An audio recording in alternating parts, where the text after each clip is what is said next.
stand up where you're at. And, Acton Town Council meeting at the community center. My name's Jean Laird, and I just wanted to impress upon everybody, and I'm sure you all know this, the amount of hours that these folks put in to making this our town roll.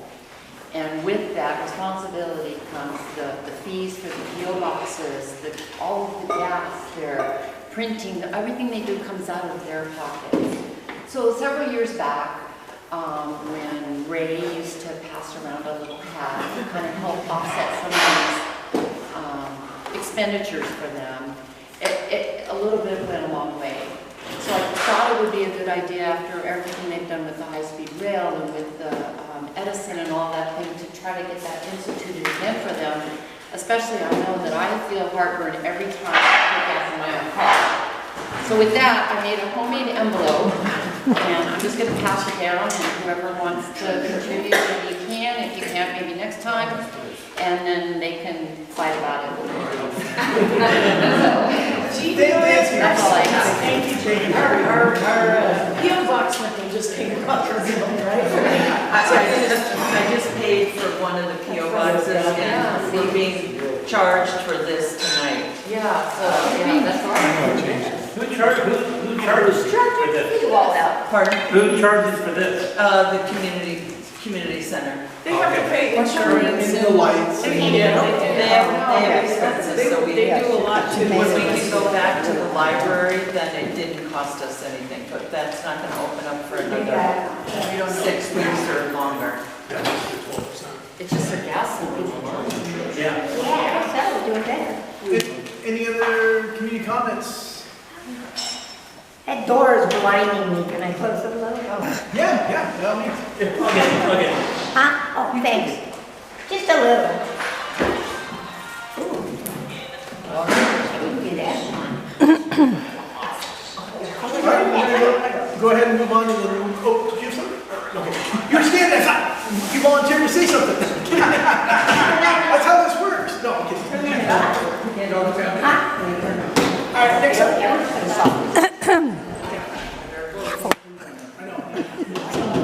We already did that. Oh, we already did up there. We already did. All right. So next up, we're going to talk about the CSD revision and kind of give an update at where things are at and what the next kind of steps are.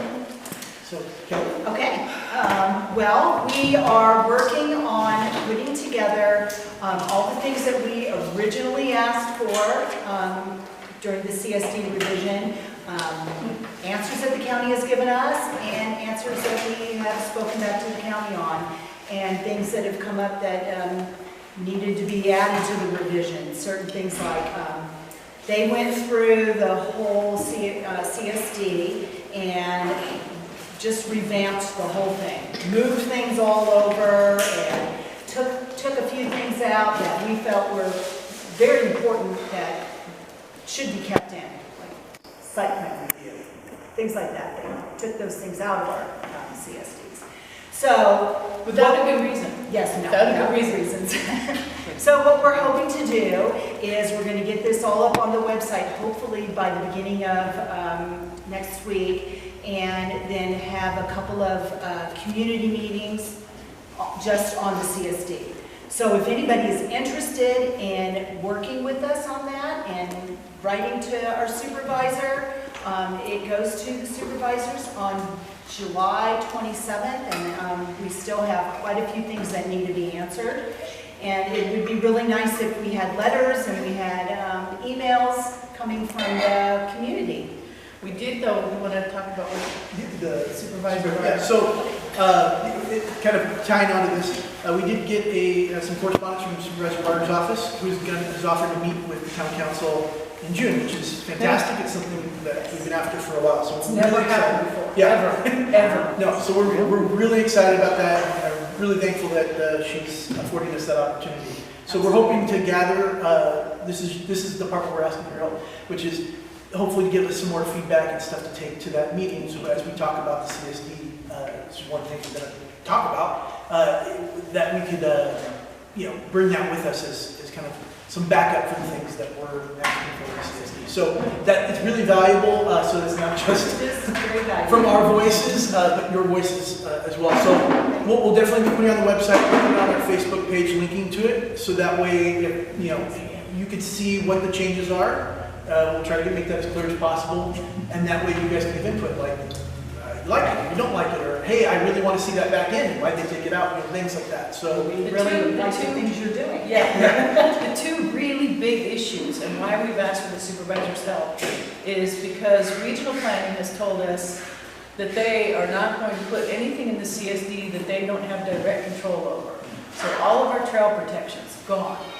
All of our, the prohibitions on concrete drainage facilities like that Volkswagen catcher, and the terrible system that they put up in forecast that caused basically a canyon to be developed between the scouring out between McHenry and Desert. All of those protections are gone. All of the protections that the general plan says that we're supposed to have to be local serving businesses. All of the protections that the general plan says, if a business comes in like Dollar General and it triggers, it has enough traffic that it would warrant a traffic signal, that is not by right anymore. It has to go through a discretionary review process with hearings and findings and an environmental review book, because a traffic signal is a mitigation under CEQA. So those are huge problems that we've got, and the Public Works is still not speaking with us. They still have not responded to any of our emails.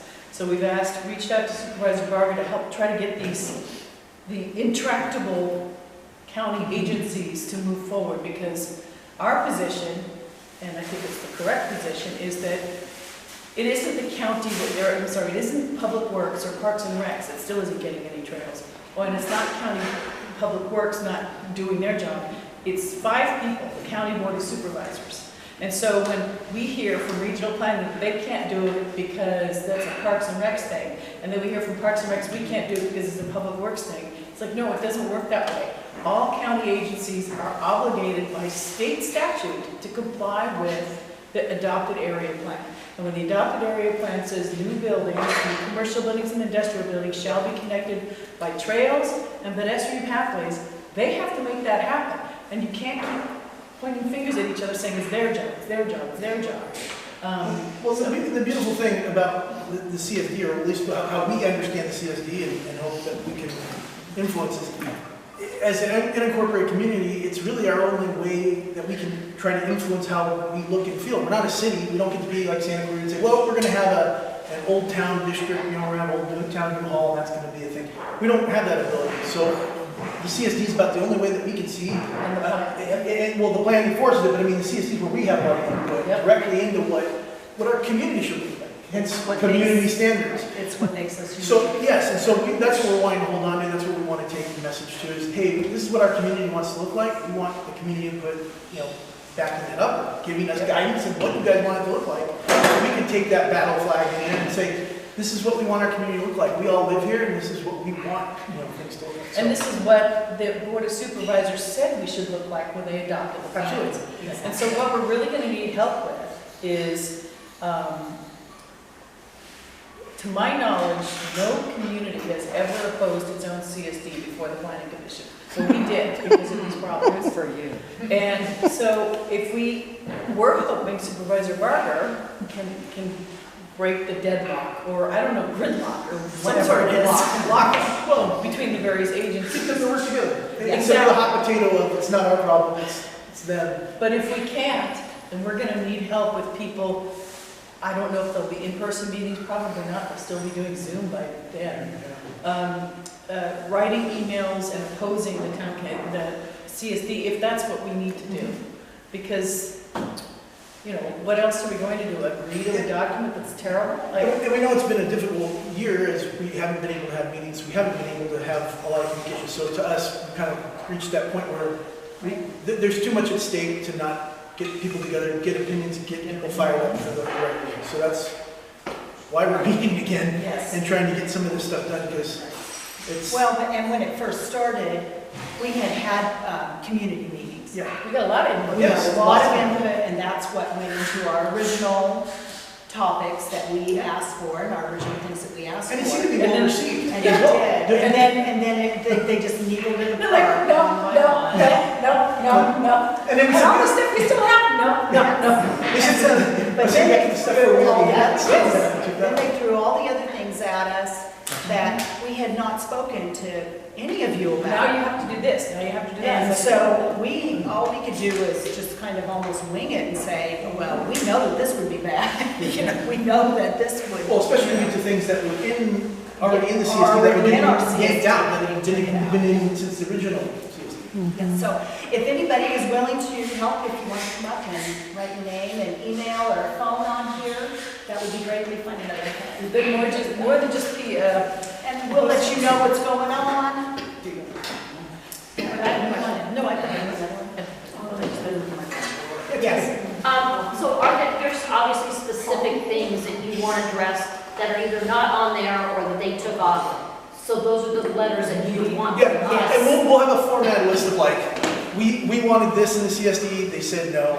They removed this out of our CSD, it was already in there, and we think it should stay. Now, where will that be? I mean, I'll have it on the website, and I'll put it up there, and then Okay. we'll put it on the Facebook page, and then I'll share it in some of the community pages and stuff too. And I'm sure, I can message you with it too, if you can help push it to places. absolutely, that'd be but great. we just kind of need to know what direction. Yeah. Well, I'm not saying, I know, and then we'll share more too when we have some community meetings.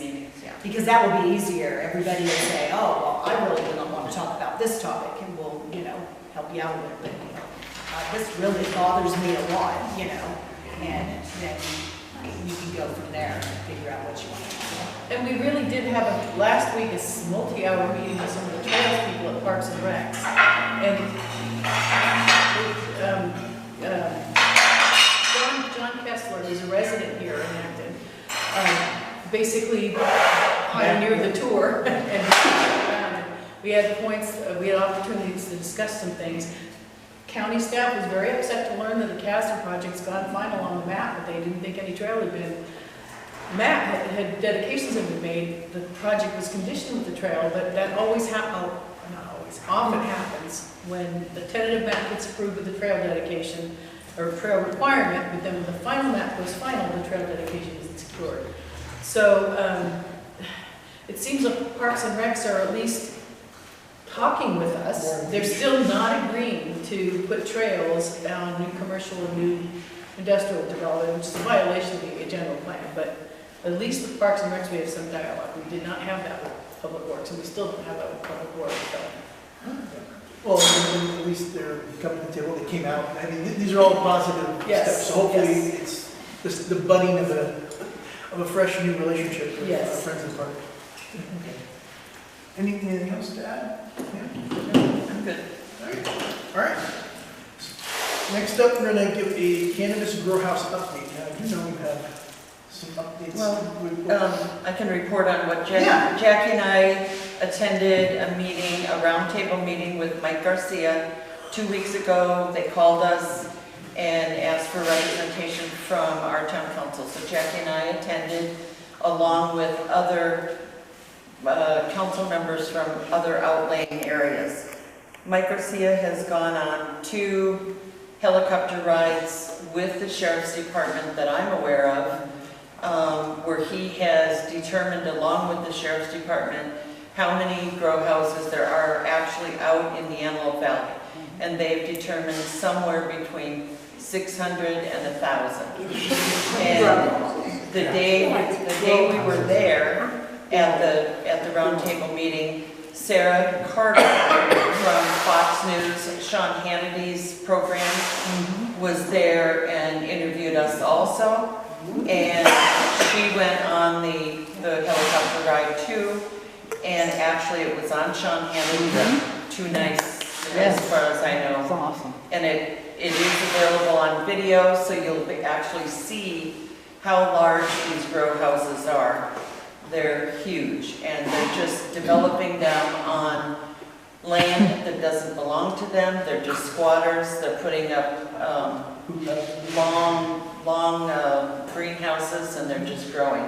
They're stealing water from out of the aqueduct. They're stealing water from people's private wells.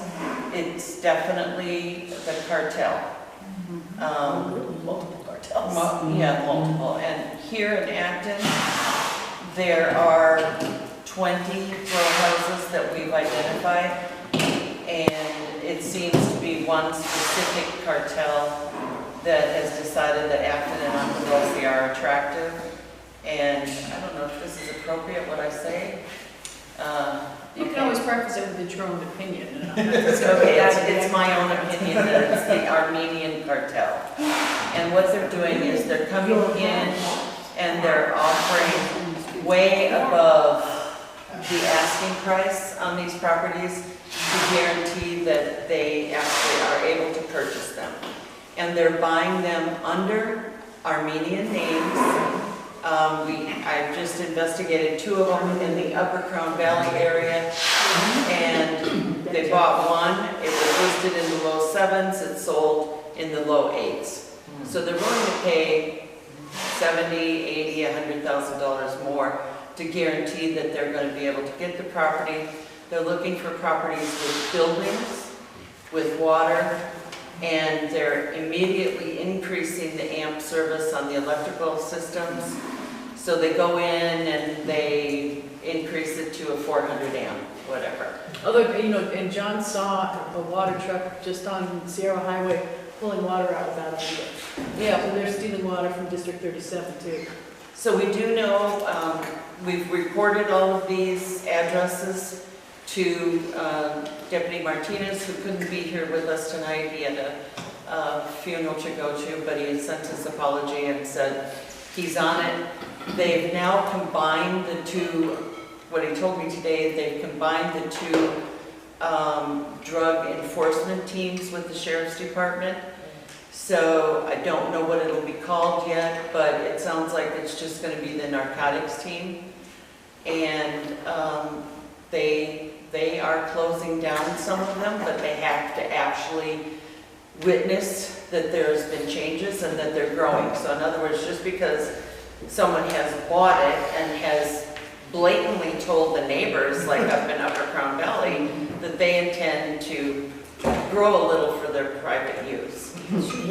But they then had a truckload of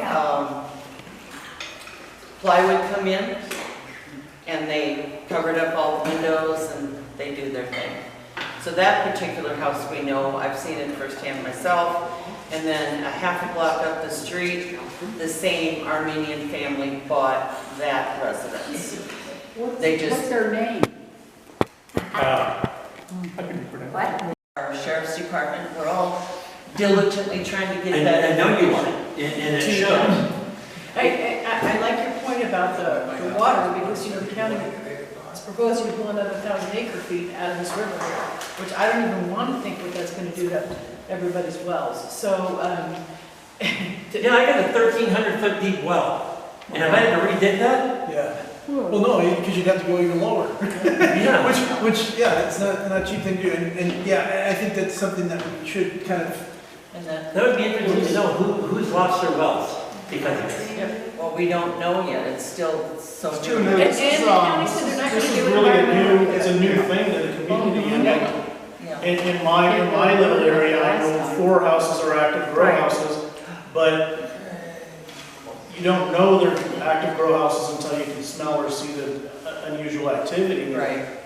I mean, these houses have just been sold since the first of the year, and they're occupied or unoccupied, but just because somebody's not living there isn't necessarily a reason that it's a grow. I mean, you have to have all these other, things going on. So I think as a community, we're trying to figure out how to tackle it, and then also the sheriff's department, they're overwhelmed, absolutely overwhelmed, because half the deputies live next to the houses that are being taken in as grow houses, that live out here. Yeah. They're trying to get stuff done, also, but.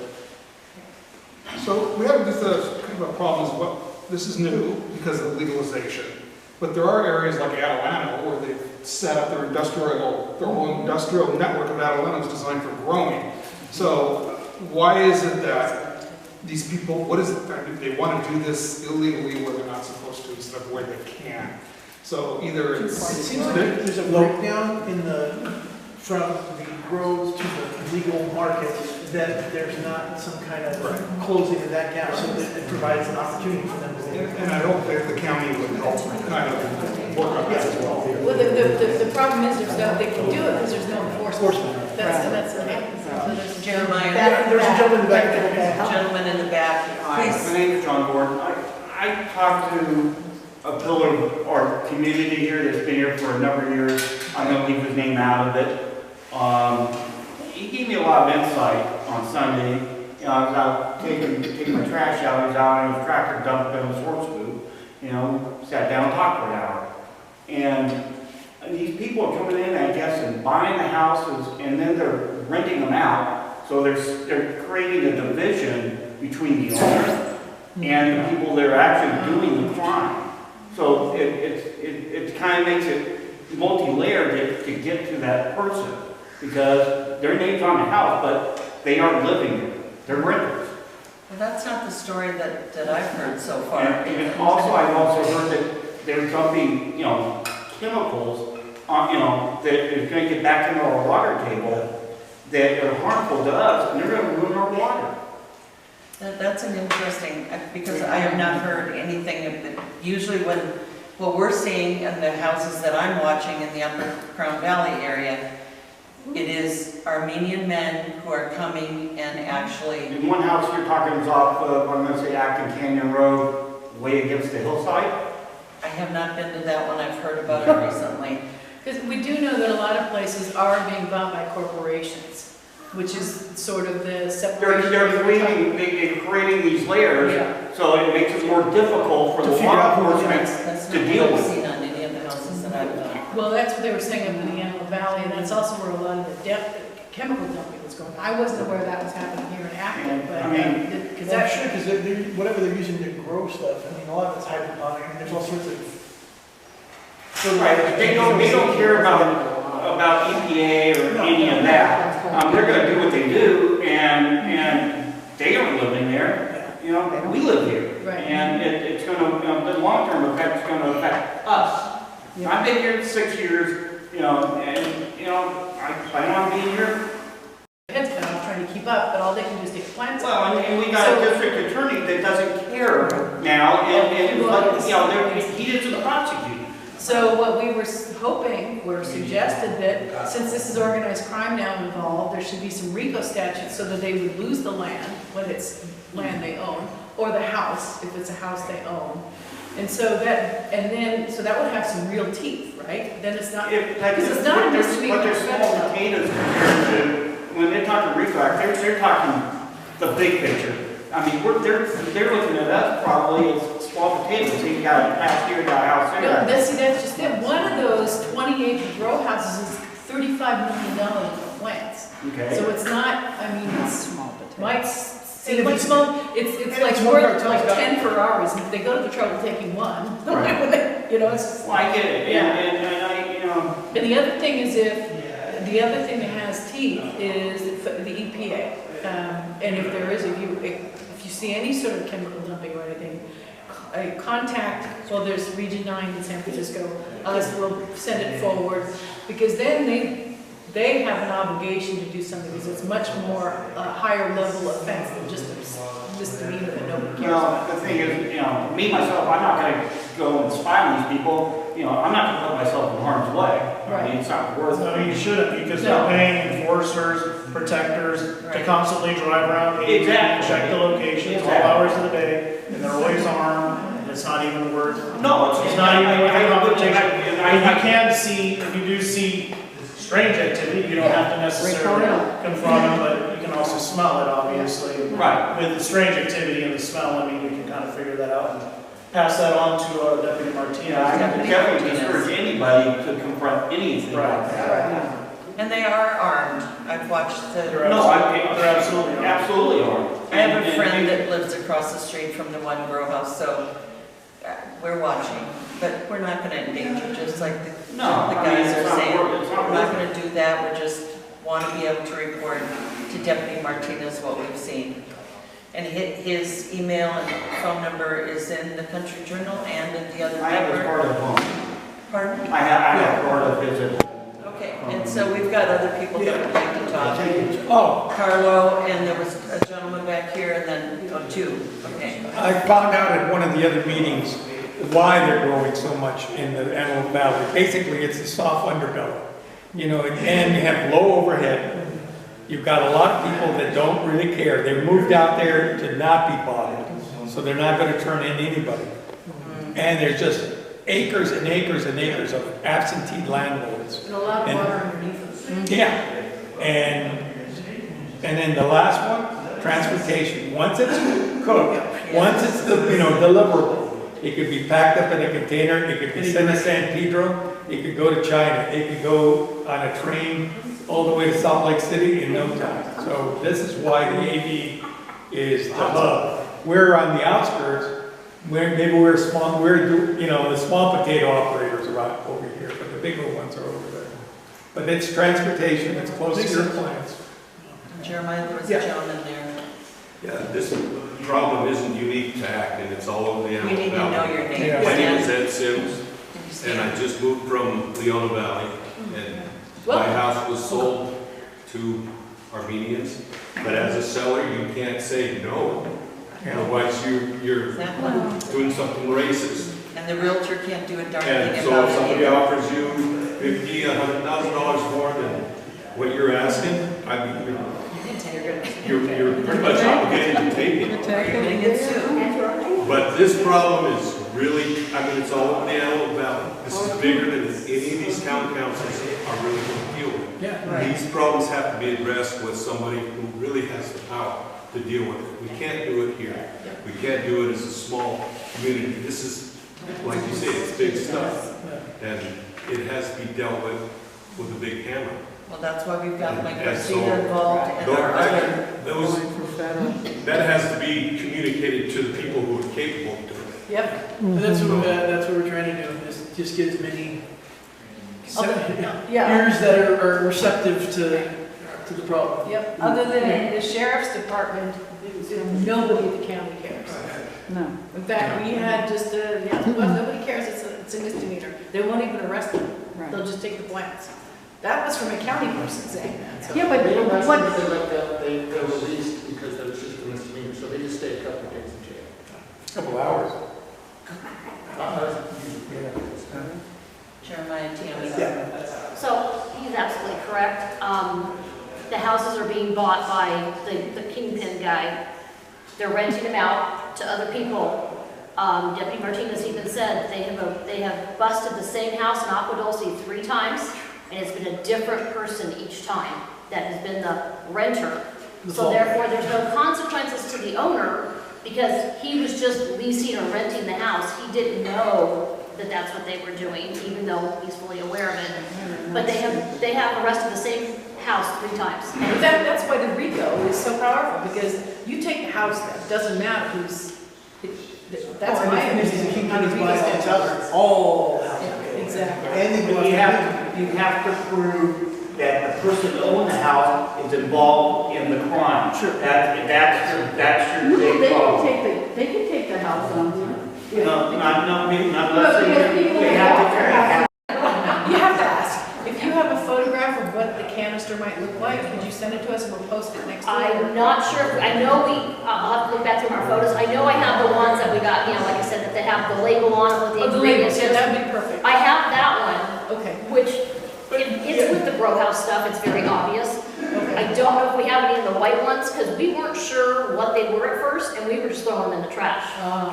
So, after talking to this lady, it sounds like it's the illegal chemicals that are coming across the Maybe she can borders. provide some pictures of what they look like, just so we can tell people if these are things like Yes. this. Those particularly illegal ones are the ones that's concerned me most, because that's where you would be able to get potentially EPA involved. She said An easier chance. they're really bad chemicals. Yeah, that's why they're really. Yeah, she said these are insanely horrible chemicals, like it would destroy an area. So if you see, the next time you see one of those, you can snap a pic and then send it. Absolutely, That would be absolutely. great. Because we pick up grow house stuff about, once every 3 or 4 days out here. We're picking up 15, 18 bags of grow And you house said stuff. it was Upper Crown Valley, you found some last week. And I know there's been some on Governor Mine Road. We picked up 18 bags a week ago. Wow. We picked up 18, we're talking the hefty black trash bags. They have usually 6 or 8.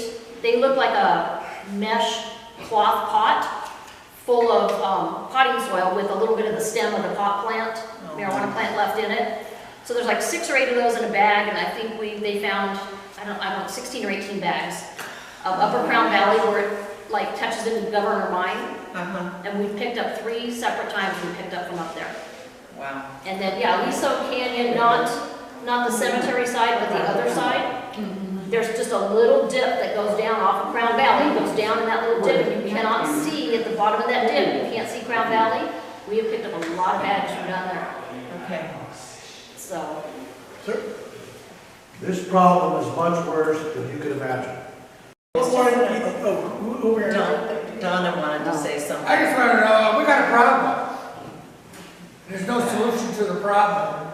You call the sheriff arrests, go out, makes an arrest, puts him in jail, and before the ink on his report his bride, the man came having dinner because you got a district attorney that won't prosecute. And there's your problem. If you're not going to prosecute for violating the law, you're beating your head against the wall. Well, there is a recall. We should have recall stuff within about a week on Gascon. And you know what? I mean, there's lots of problems here. But the way you can help is you talk to your neighbors, make them aware, make sure they're voting, because we can change California. I mean, everybody's moving out. I prefer to stay and fight if possible, and I don't look at it as, oh, there's nothing we can do. We have to do it. We have to do it for our families, for our neighbors, for ourselves, and it can be done. You just have to talk to neighbors, let them know what's going on. Like you were saying, none of your neighbors know. You know, I'm in real estate, okay? And it took us, with these, they're doing a wonderful job on this. And we have been, us personally, and you know, my husband and I were going, what is going on out here? Well, you know what? We just put it together probably a month or so ago to what is actually going on out here. We live in Agua Dulce. It's happening in Agua Dulce. I will be reporting every single one that I see. And, you know, we are seeing this stuff. I don't want this. I live here. You know, I've lived out here 25 years or more. And it's like, I don't want this in this community. And you want people living in houses, but watch, because a lot of them are vacant. And now we're going back through the houses that we've seen sold and going, oh yeah, well, there's nobody living here. This was, you know, we're talking a couple of years ago where we're figuring, oh, this house is probably a grow house. But then you have to figure it out, you know, and report them. I think we also, the county needs to get it down to a system so that the time between somebody reporting it and they go in and take the plants is shortened enough so that we become such a nuisance. Yes, because but it's also the manpower for them to get people in. Right. And I had heard that they were getting some help from outside agencies other than just the sheriff's department. But still you have to get all of them together on board. You know? But it does take time. I can tell you in Agua Dulce, we have Gardens of Paradise. They put up the K-rails.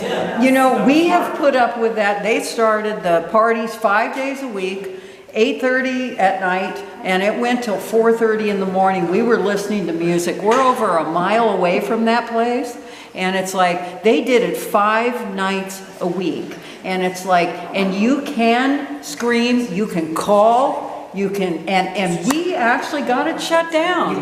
You have to do it. We have to do. Yeah, you have to, and that's owned by same type of people. Somebody that had connections in Hollywood when they shut down everything for COVID, they came out here. So you have to help. Everybody needs to help. These houses that have upgrades, they pull permits? That's a great thing, if we can go up there for. Former North LA. Didn't work for the valley, and they tried to do it for the city. Sure, but it's something that we are looking into as far as asking what's involved, because it's not just this, it's other things too, where at this point, there's nothing crazy. It'll never happen. Do everything you possibly can. You gotta ask, hit well. I know. So, yeah, no, so we're exploring everything, and I think that these are all great ideas, and I think that the main thing is just getting in keeping it visible and being the squeaky wheel, as it were. So And hopefully we get some federal money. that'll help a lot. That's what Mike Garcia's working on, and if he can get us some federal money in here, they'll be able to hire more enforcement, more guys. You know, we gotta start somewhere, and we're gonna keep talking the talk. What I'd like, rather than federal money, is federal action. Because giving county more money, it's not gonna help. I mean, it's just gonna go to God knows where. We need. Well, Mike got his Santa Monica. Because county, we need to have federal action, federal. Okay, well, we gotta start somewhere. Yeah. No, And that's where we're starting with Mike. Last one, and we're gonna next Okay. time. Go ahead. There's some people in Agua Dulce that are making signs that say you're under surveillance. So you're being recorded, and it has dropped I saw the those. activity. I saw those. Yes. They're huge. They're 4 by 8. Yes, they are metal signs. And they say They're they're very, yeah. Crazy. I do have a contact, you know, if anybody's interested in that. That has really dropped the activity in their area. Okay. So, All right. I was surprised, that's good. All right, so we're gonna move on. The next topic is kind of a Measure W update. We're gonna tree people and what they, I'll let Jackie explain who they are and kind of what we've had conversations with them about. Yes, so many of you are familiar with this Measure W. It was a county ordinance that was passed, or county funding mechanism that was passed 2 years ago, taxing everybody for every square foot of impervious surface that they had. And the purpose of that was half the money was to go to projects within the watershed where the money came from to control stormwater runoff, clean up water, do things like that. The other half was just going to go to the county for their own projects.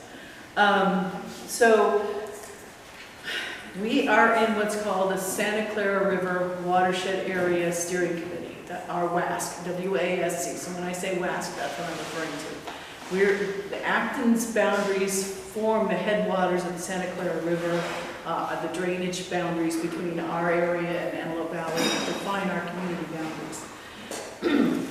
And so all the water basically that flows from the Sierra Colonas, Soledad Pass to Mount Gleason funnel down into this little drainage here, right down here. Yep. And the WASC group, Santa Clara WASC, has been meeting for about 1.5 years now, I would say, approximately. And they've been approving a lot of projects, spending a lot of money in the city of Santa Clarita and in the unincorporated area just out of the city of Santa Clarita and the Hazley Canyon area, I think. And to capture stormwater runoff from streets and capture it, direct it to what I would call a dry well, other people call infiltration basins, what have you. And then that captures the water, cleans it up, and then it re-infiltrates it back into the ground. They're supposed to, the primary reason is supposed to clean up contaminated water. However, there's not a lot of pollution in a lot of the water that they're capturing because, for example, in Hazley Canyon, it's just a runoff from the surrounding mountains and also running through some streets, and so it's a subdivision, so it's not like it has a lot of industrial or a lot of waste or a lot of traffic with oil and grease and things like that.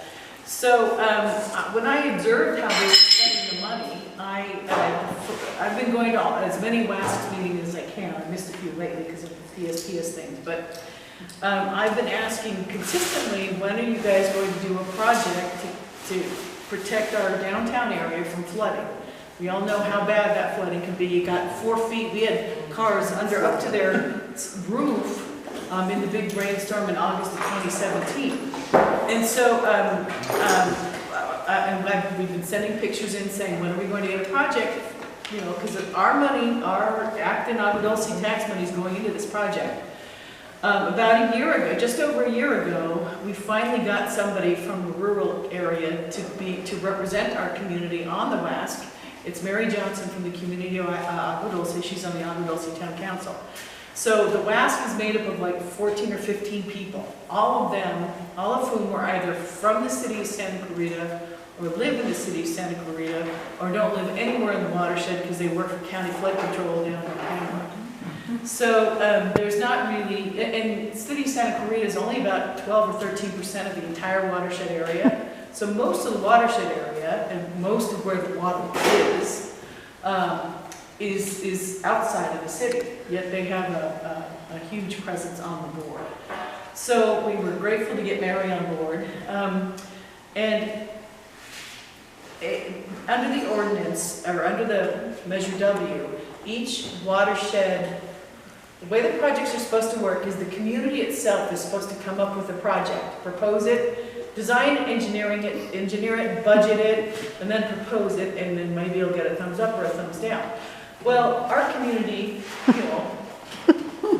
women's club, well, they're really smart, but they can't design and engineer a flood control project. Well, I understand, I don't want to run past that. So the whole point was that they wanted us to engineer the project. So when you're a city like Santa Clarita, they have engineers like on staff. And they can be like, what's the project for the thing? We're going to get free money from Acton non-Widolsi to pay for it. For the irony was that they kind of keep back, well, yeah, just design yourself up something, just engineer it, and you guys can have it. And we're like, I literally looked at CJ, I'm like, who's going to design that for us? Well, get an engineer. Who's going to get an engineer? Oh, come on, you could do it, Jackie. No. Anyway, so this watershed, so that's been a big problem for us. So we've been pushing the county, the flood control district, to do something. Although, because I know they proposed the Hazeley Canyon project, they're behind that. So let's fast forward now a year later. The county finally, every WASC, every steering committee is supposed to have a steering committee coordinator who's an independent person who gets paid $200 grand a year, and their job is to put projects together for areas that we don't have the ability to do that, like ours.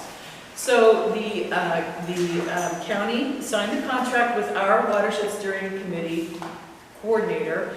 It is an organization called Tree People. And they are, I think they're in Beverly Hills, and that's where their card says they're from.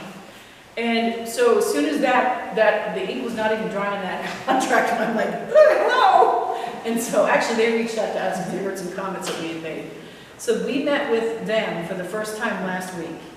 And it was a really good meeting. It was very hard to get them to understand. They kept asking, why does all the water, we were at the park is where we met, why does all the water flow past the park? And I said, well, because this is the gateway for all the stuff here. And it's also all of the water from between here and almost halfway down Carson Mesa comes down this way as well, because the railroad tracks act as a berm, right? So literally a third of Acton's water flows right through our downtown, approximately. I told him I thought it was probably at least a 40 square mile area that all drains to this teeny little spot. And he said, well, one guy goes, well, why can't you just put in when you do your development, have a stormwater control? And I said, the water is not coming from our subdivisions or our development. It's coming from God. It's like running down the mountains. So their concept is when you live in a concrete jungle, well, you just deal with stormwater. It's like, well, it's not stormwater. Yeah. It's not urban runoff. It's just the natural flow. Rain flowing off hills. And must have been a hydraulic engineer. There must have been a hydraulic engineer. He was an hydraulic engineer. That's why. Why does the water go here? That's why I finally said when I told him there was like at least 30 square mile area draining. I think that's when it clicked. It's like it's not just runoff. There's anyway. So that's good, and we showed them the pictures, and they seemed to understand there was a concern, obviously there. Yeah. But then the other half of the project, the other half of the time when we talked, and Mary Johnson was very animated in this part of our discussion too, is the WASC right now is contemplating approving a project which this town council has opposed vehemently. What they want to do is approve it's called a scientific study, where they want to collect water samples wherever throughout the riverbed, and then put that data into a model, and then use the model to figure out where the contamination is coming from that's in from the sampler. And I put in the hydraulic, the engineer who was there at the meeting, he agreed with everything we said, so at least we have somebody who's hearing us. I explained to them that this is the problem in the lakes, when the lakes got their TMDL, or Lake Lizard, Lake Hughes, those poor people got so slammed by what they did. When you put a model together, so you say, okay, I'm gonna model all these sources, you put in the model what the sources are. So you tell the model who to look for. So you're gonna say septic systems, ag runoff, what have you, all the sources of the contaminants. So, and then you take your monitoring and then you force fit the model to give you the results to monitoring points. But the model is automatically going to assign blame to all the sources that you tell it to. So it's going to automatically find that some portion of the contaminants are all the septic systems in our community, whether or not they are. And so a big problem I have is that, and I've said this at every single meeting, until you can show me that your model can distinguish between my septic system on 5 acres, 2 miles from the river, and the 900 septic systems in Thousand Trails that are in the riverbed that are constantly getting flooded and that have no permits by the county. The county has no record of any permits. They're in the floodplain. If you can't distinguish between my house and that location, then I am over my dead body when you do this project. And you know what? Well, then to paint that a little further, just so we're clear, is because the concerns that would come out of that are what the restrictions would be on septic systems. Right. Yeah. It's a big can of worms we don't want to open. It's not just a big can of worms we don't want to open. It's something we can't stop once it's started. Yeah. Because the model, once you tell the model what to look for, it will find at some allocation of lake. Now that's what happened, and I have the evidence. Lake Hughes, Lake Elizabeth, and Munns Lake. They did this same bathtub model there, and then the model found, everybody's septic contributes together, the whole community's septic system, 0.00001 % of the whole thing. And the reason it was so small is because they had the atlas. They didn't actually have any data that showed the septics were causing the problem, but their model, when you force boundary conditions in a model, the model will find something for every slot you point it towards. And so that's a huge problem for me. And so that's why I've been saying at all these meetings on behalf of the town council, and every now and then we've reported it out here at the town council meetings. But now they're contemplating approving it again. This project is back now. Mary has vehemently opposed it. Sandra Cattell has opposed it. But the city of Santa Clarita wants it. And so does the county of Los Angeles. So we have Bruce Hamamoto, who's our guy on flood control, the county flood control. He has put a condition in saying you will not do any monitoring in any community unless you get permission from that community ahead of time and coordinate all of that. So at least there's that. However, I pointed out in the last meeting, and the next last meeting, by the way, is the first week of June, I believe. So, and it's open to the public. So we will post the information on the website. If you want to call in and say, don't do this, I'm from the community of Acton, just spend a few minutes in public comment, I oppose it, that would be great. The problem with Bruce's agreeing, saying I will approve this as long as it's amended, is that unless the proposing group, some guy named Richard, I can't remember his organization, revises their proposal and puts that in as a condition that they're willing to accept, then it doesn't matter. Bruce says, I accept it. Even if the whole WASC says, okay, we approve it except for this condition, it doesn't matter. When you approve it, it's what the contract says is being approved. So all the protections we've asked for that the county said they're going to give us mean nothing. At least that's the question I asked at the last meeting, and they said, well, we'll have to look into it, and then they've never gotten back to us. So there's some good news with the tree people, hopefully that's going to be useful, but then there's some very bad news with the monitoring. And we might need people to call in. It's usually Thursday morning, the first Thursday of the month. The meeting's at 10 o'clock, and it's always remote, so you can do it from your, in your pajamas, or what have you. Aren't monitoring and blame assignment different than flood control itself? I mean, basic flood control is protection. Monitoring and assigning blame are something completely, a whole different ballpark. And are they using FEMA flood maps as a guideline? Is there any use of that kind of information? You're exactly right. That's why this study is so different from everything else. It's a technical study. But they say in the fine print we want to use is to develop control standards, mitigation measures, and they want the Water Quality Control Board to be on their technical advisory committee, which means they're going to use that data to come up with TMDLs for us.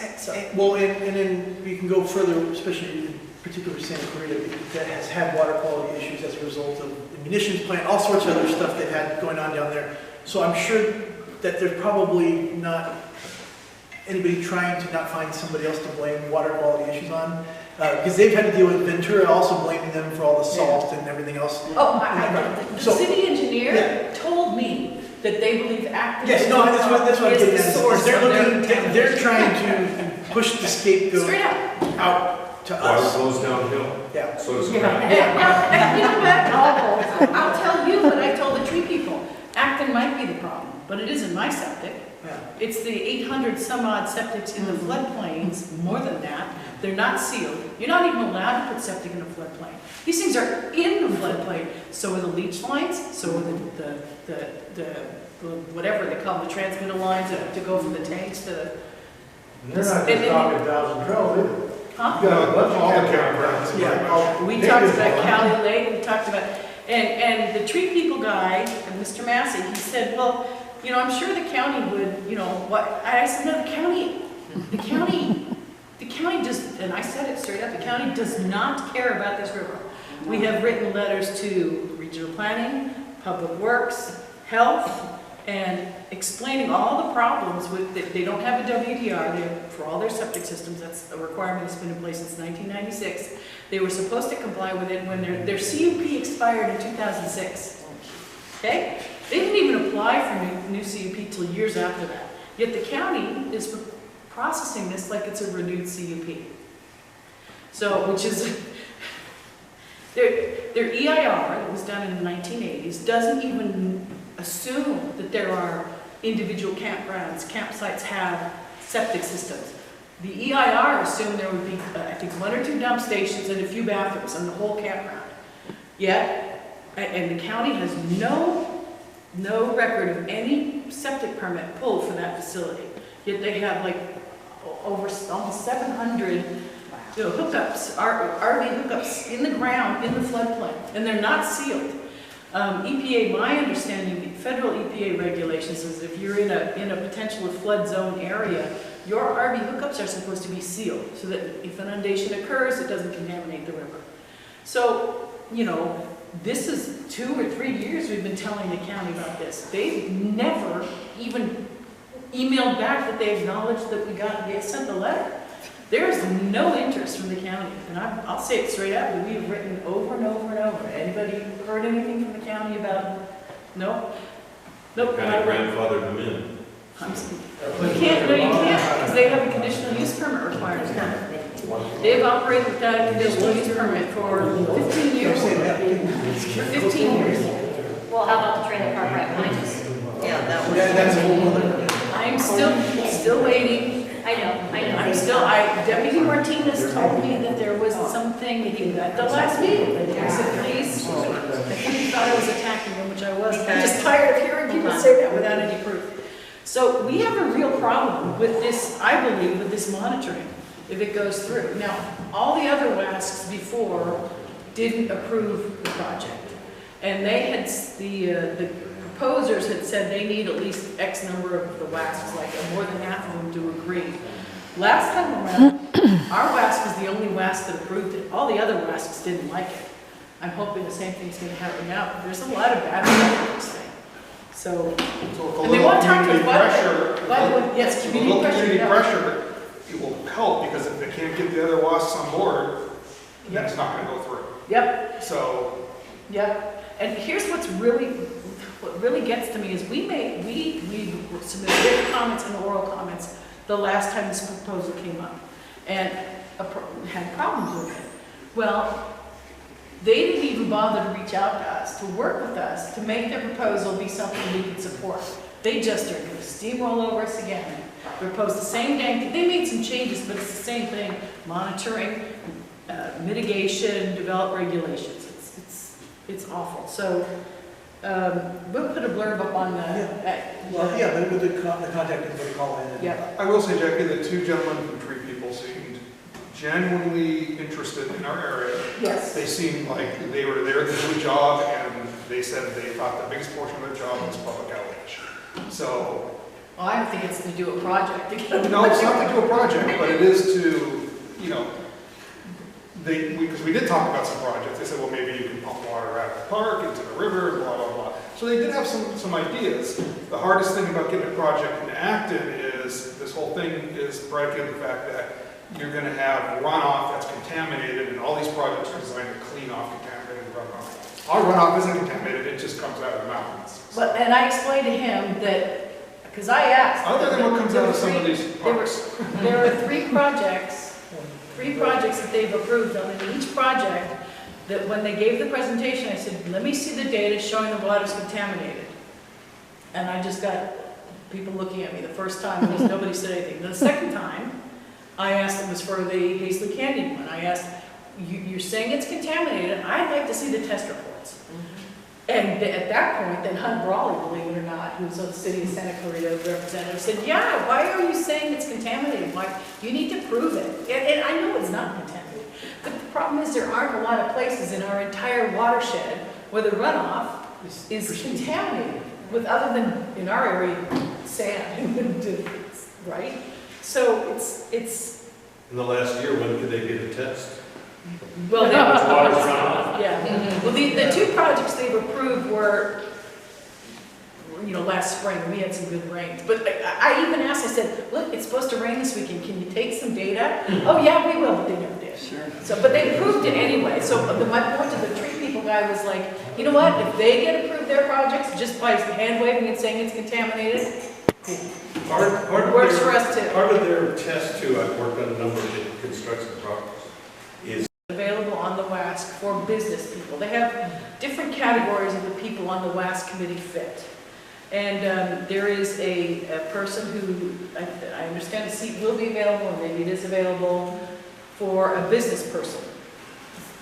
So they're trying to catch, they have an environmental person, they have an open space person, they want to catch a business person.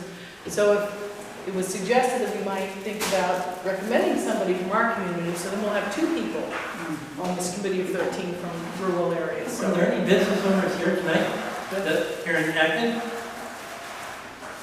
You got one. Tom, You're it.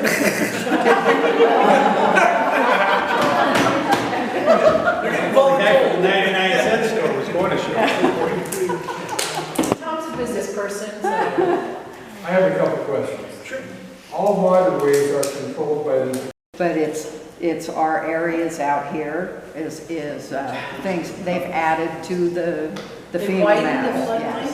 Yes. So just so you know, I Thank you, I just didn't saw. know that. That's good for That's really good. insurance. Oh, yeah. It goes up, yeah. You're on the fires up here in the flood zone. Yeah. Yes. Or both. You can, yeah. Or both, yeah. We'll add new category. All right. So announcements, correspondence. Yes, I didn't get a chance to write up our summary of announcements, but we have had some people asking about installing solar. We have had some people asking about trash being packed up by the fence, which I haven't quite gotten to. Today, the Atherton Town Council filed their reply comments to the, What? it's correspondence.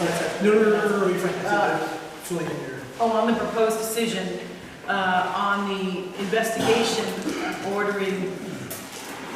the investigation into Edison's and the other utilities, PSPS events from the fall of 2019 that were so horrendous, that indirectly caused the tick fire, directly caused the Maria fire, directly caused the Thief fire, and cutting all our telecommunication platforms and endangering people's lives right, left, and center.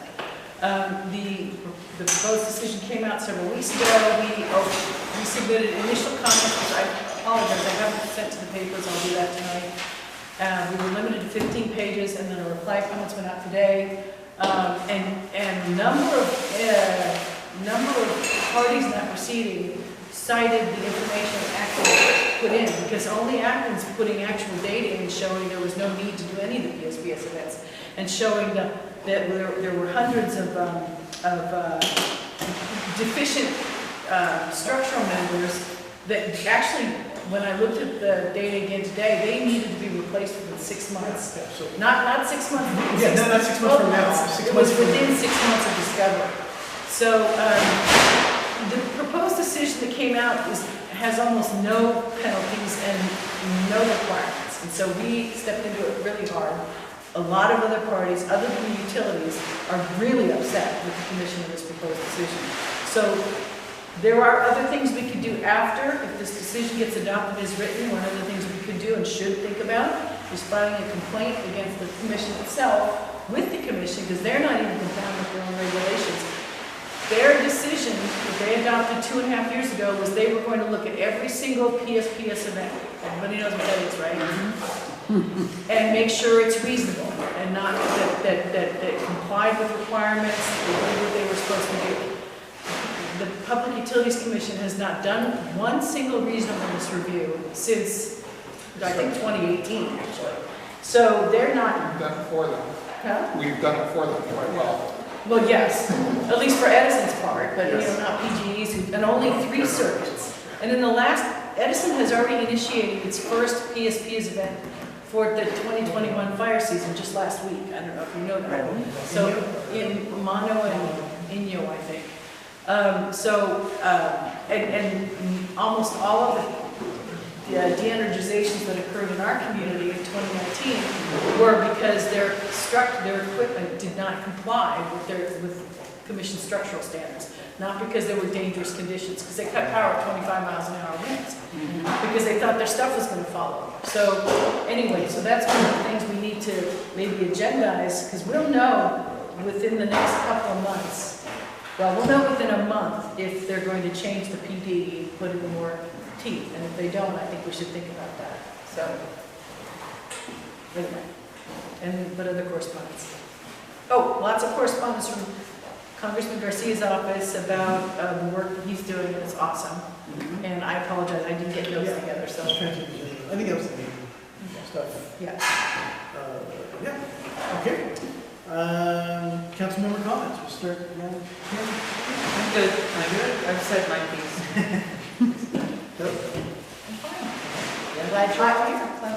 I have a council member comment, and I want everybody to be aware of this, because it scares the dickens out of me. I finally did do a review on something called SB 1139. I don't know if you've heard of that, but if you're like me, and you've gone almost $35,000 into debt to put up a solar and then eventually a battery system to avoid PSPS, and you're paying a couple $100 a month to cover the cost of that, just so you don't have to get shut down with PSPS. There is a new bill that the Assembly is contemplating right now, and I'm trying to find the analysis of it. It's going to tack on fees for having solar. So whatever your bill is, they'll be, I think they're supposed to be $50 and $90. Anybody with solar, at least $90 a month. They want to take away all the net metering that's been done. So, and which is when you sell it back. So if you have electricity, your net metering, Well, okay, there's 2 net meterings, and they're about to go to a 3rd type. The first net metering was you put in a kilowatt, you get credit for a kilowatt hour. The second net metering is basically time of use, and that's the one we got into. And so I read the bill analysis, and it says you can sell Edison or whoever your kilowatt hour at noon because you're not home, so you can sell all the kilowatt hours at noon and get all this money for it. Or you can, when you come back at 6 o'clock, run all your utilities and then get the same, you get credit for the power you made at noon for the power you used during peak time at 5 and 6 o'clock. Well, that's just not even true. I mean, this analysis is factually incorrect because peak time doesn't even start until 2 or 3 o'clock. So it's complete fabrication. And then when you read the justification, the first line is from the author saying, it's not fair. People in urban areas, communities of color, have no access to solar on their roofs. So, and everybody who is putting in solar are people who are middle class, I think he even said white people, and they're, and there's just no equity. So they, and Edison has put all this money into these huge transmission lines, so they have to pay all that transmission lines back.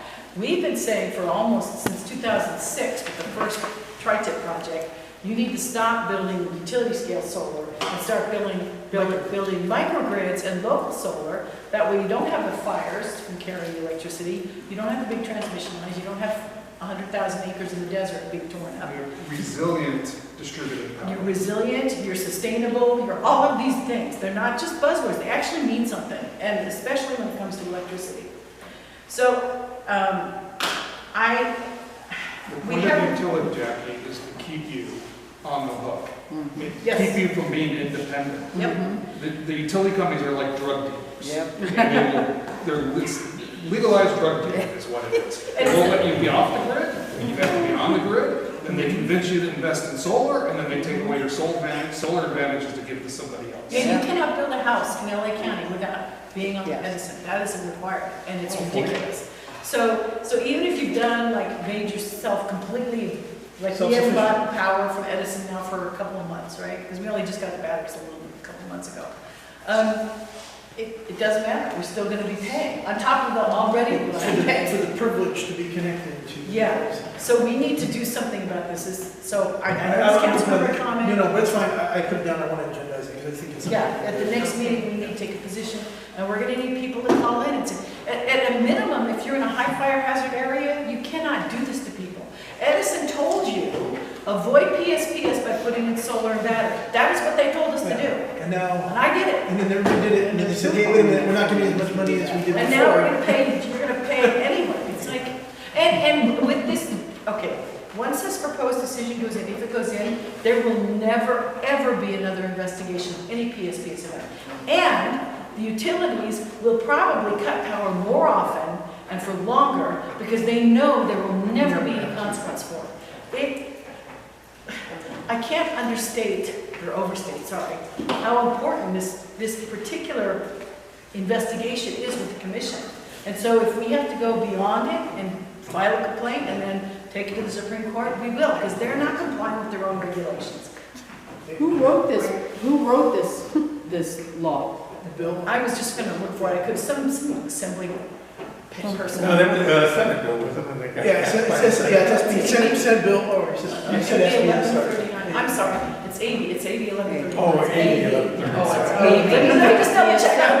That's a Senate. Real quick, we usually don't take it to comments. And it's a good thing to get Tom Lackey involved.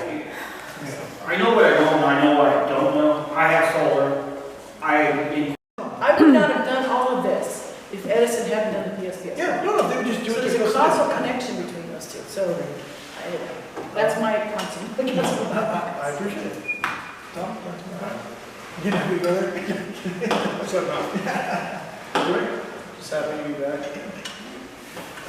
Mine are just, I'm so happy everybody's here. It's great to be in a building and really just excited that we can meet, talk about what's going on in the community and hopefully get some traction and hopefully we get some folks, plug for the paper, to join us in our quest to try to keep this town the way it is and improvements along the way. And so just thank you guys for coming out. Really appreciate it. So you're going to host what the issues are? Yes. I mean, I'm not saying tell us what to say, but yes. No, we won't guide you through what we would. Well, because common sense is going to tell you certain things, but. Right. Sure. You're always welcome to put in your own words and your own ideas, regardless of what we've done. And it's encouraged. Yeah. Okay. It actually is better. It's better coming from you. Call-in meeting too, you'll tell that they'll be on there when we need to call in and. Yep. On the WASC and everything, yep. Well, What the issues yeah. are, and, Yeah. okay. The WASC has been scheduled, I just don't know when it is, so. Yeah, we can get that right away. Yeah. We take care of it. What is your webpage? I'm sorry? What is the webpage? Oh, it's actontowncouncil.org, O-R-G. Okay. All right, we'll go to the committee report, although I don't know if there's, this is kind of, planning coordination, ARTC, anything to report? No?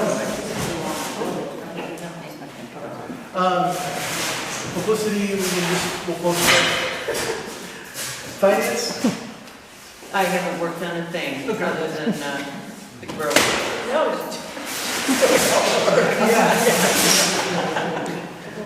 Thank you again. All right, community standards, we also talked about 60s, or anything else you need to add? Okay. Trails and open space, we kind of talked about that too, but, yeah, did I check? No. Utilities, we kind of talked about that too. Bylaws, I'm assuming nothing. Yes. All right, we still don't have anybody for emergency response, so if anybody in the room has an interest in emergency response, let us know. We would love to get you on the committee to assist with that. Beautification, illegal dumping, there's still illegal dumping going on. Yes, there is. And Terrible. Tam, We should have job a committee right there. Yeah, I would say Tam, you should make the, Yeah, no, I've got an amazing crew, but no, it's bad. I mean, we have probably taken now at least 55 tons of trash out of Acton. The roll-offs that we're filling hold about 6 tons of trash, and we've taken 8 of those out of just those. That doesn't count the truckloads we've taken in, it doesn't count, so it's got to be about 55 tons of trash. A lot of it is dumped, like Soledad Canyon, it's over the side where you can't see it, or, Escondido over the yes, Escondido over the side, Soledad Canyon over the side. There was a homeless encampment next to like Miso Sushi, and then there's that antique place.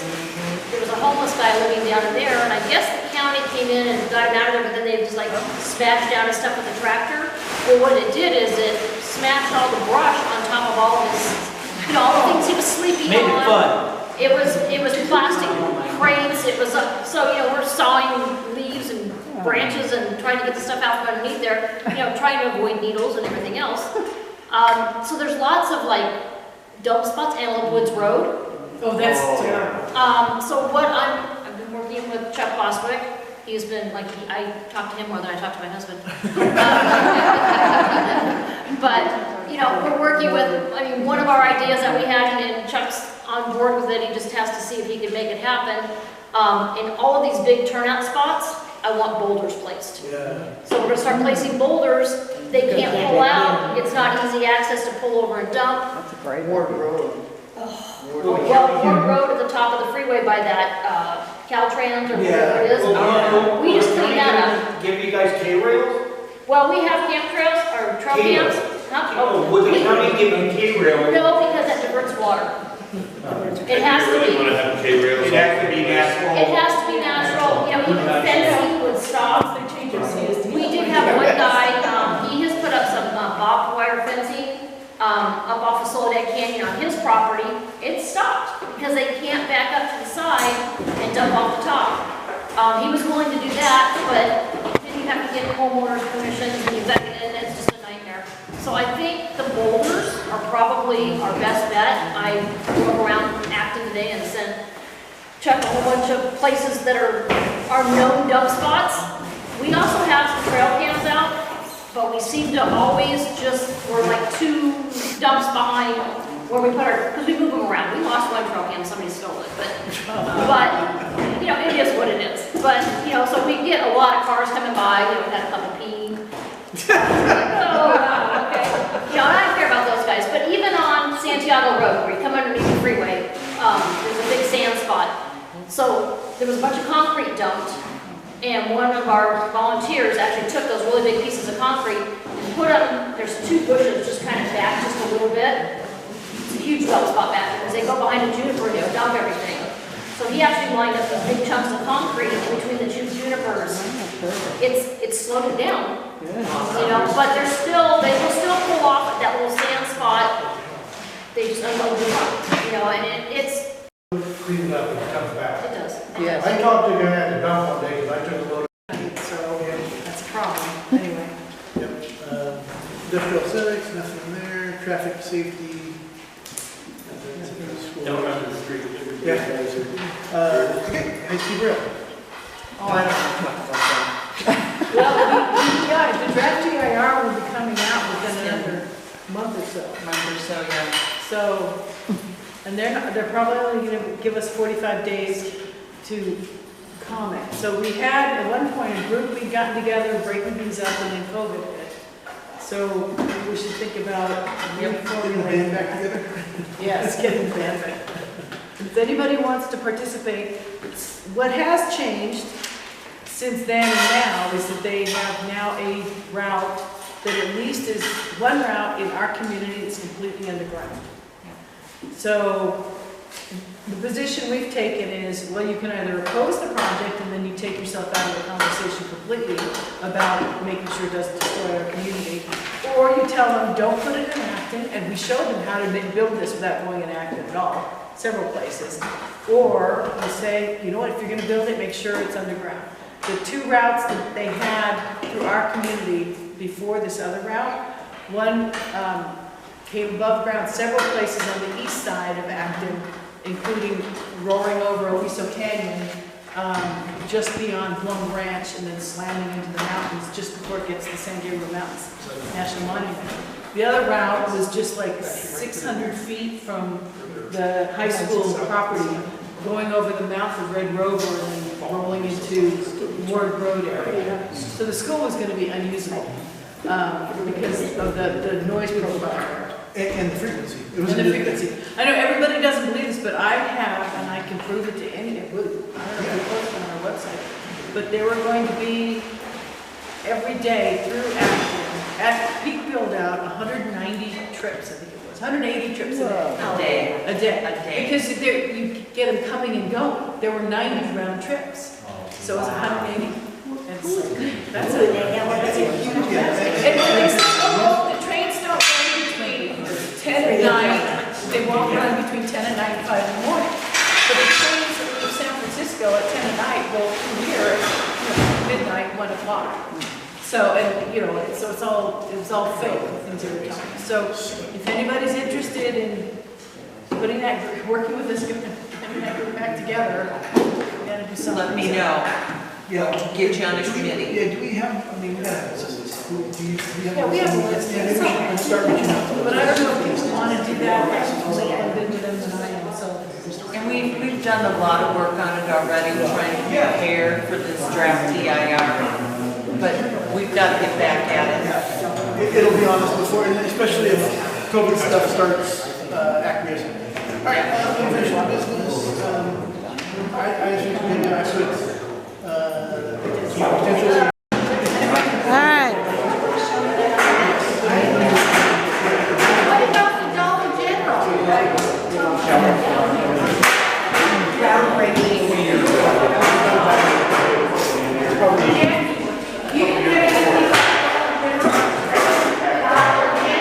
I apologize for all the extra noise. There was renovation happening in the community center during the meeting, so there was a lot of noise, and then a lot of people around me were talking, so it echoes in here. But the meeting is now adjourned.